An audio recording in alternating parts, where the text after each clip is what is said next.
Welcome back, everybody. Ludini Rock and Roll Circus, Lyric Talk number 3. Today we are going to explore the incredible, true story about one of rock's most famous songs. Funky Claude, the Grand Hotel, Some Stupid with a Flare Gun. It turns out, you never believe this, it's all true. Stick around. You're listening to the Ludini Rock and Roll Circus, changing rock history one podcast at a time.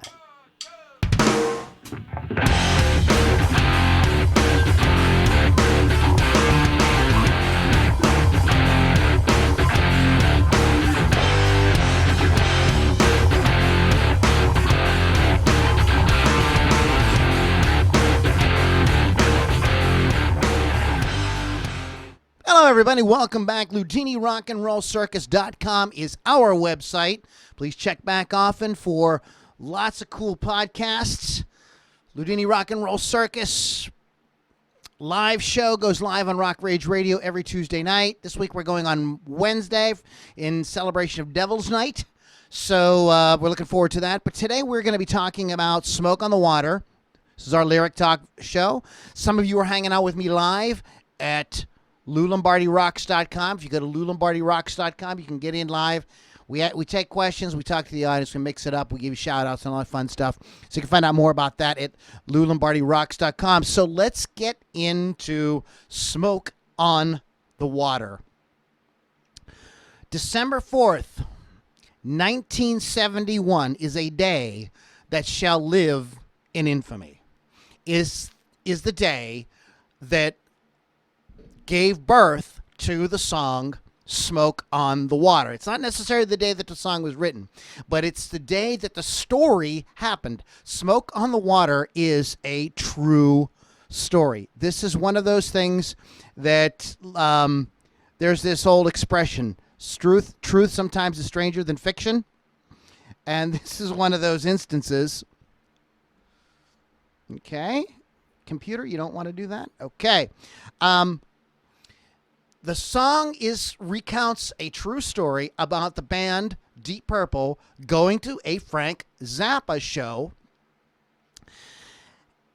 at this. In the story in the song they refer to it as the gambling house, but they go see Frank Zappa playing, and literally there's the line in the song, "Some stupid with a flare gun burnt the place to the ground." And what happened was the guy sitting behind Ian Gillan, the singer for Deep Purple, was a couple rows back, had a flare gun. He shoots 2 flares up into the air. I guess he's all excited because Frank Zappa is like rocking the joint. I mean, Frank Zappa was a thing back then too. I mean, he was an important artist, and other bands went to go see him, Deep Purple.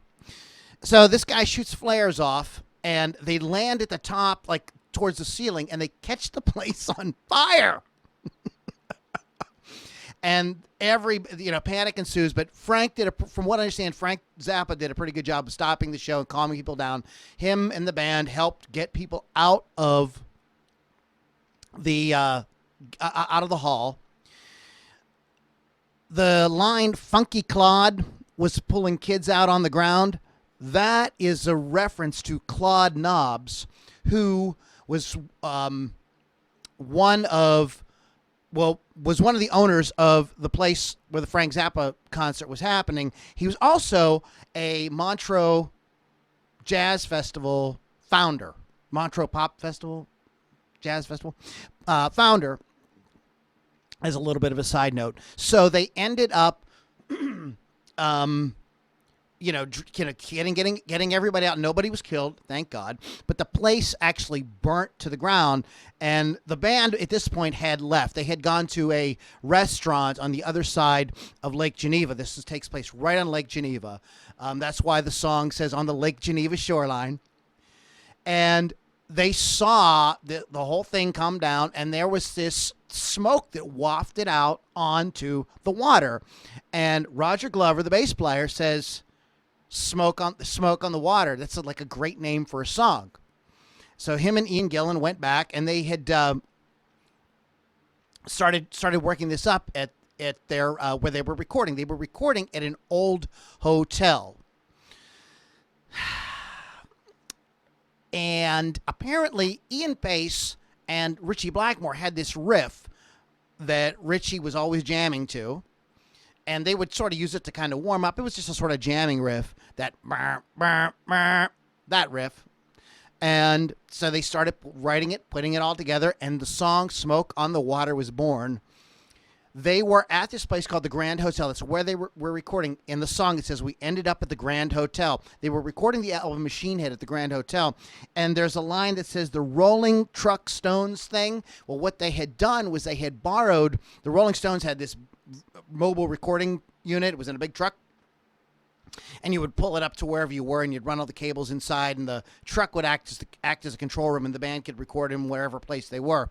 So they were using that thing. It was right outside the Grand Hotel. You see guys, this is a story song, almost like what is like it's like almost like a folk ballad. It's really really interesting that it's like a giant.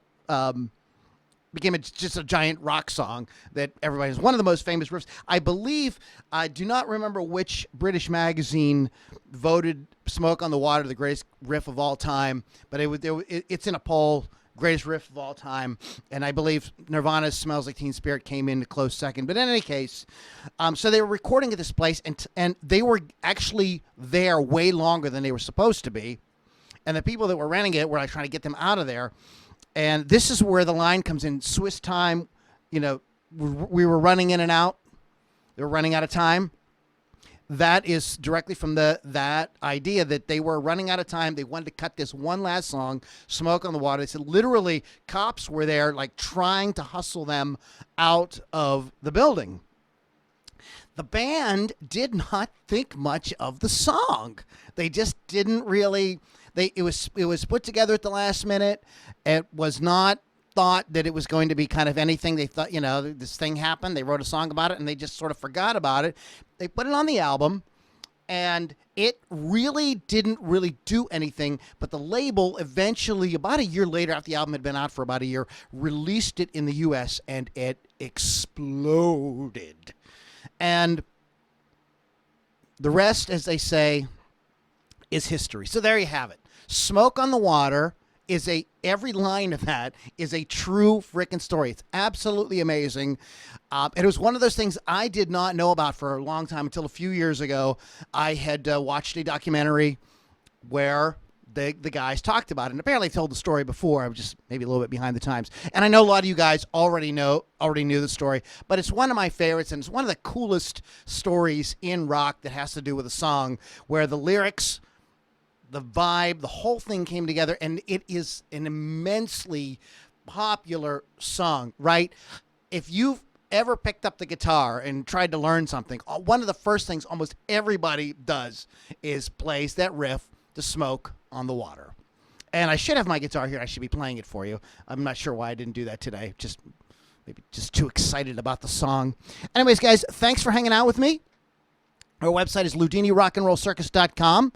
Join us at LouLombardiRocks.com. That's where you'll keep up with everything. You'll know everything that's going on. You'll know when I'm doing these things. You'll know when we're going live. You'll know all the cool stuff. And it's a great community of people that are really passionate about great guitar riffs, great heavy rock. And you can find out more about that at LouLombardiRocks.com. Guys, it was a lot of fun. Thank you for hanging out. Those of you who are hanging out with me live, I'm going to after the podcast, we're gonna hang out a little bit more, and I'm gonna take some of your questions, and we're gonna take suggestions for next week's Lyric Talk. Guys, thanks for hanging out. We'll catch you all in the next Loudini Rock and Roll Circus.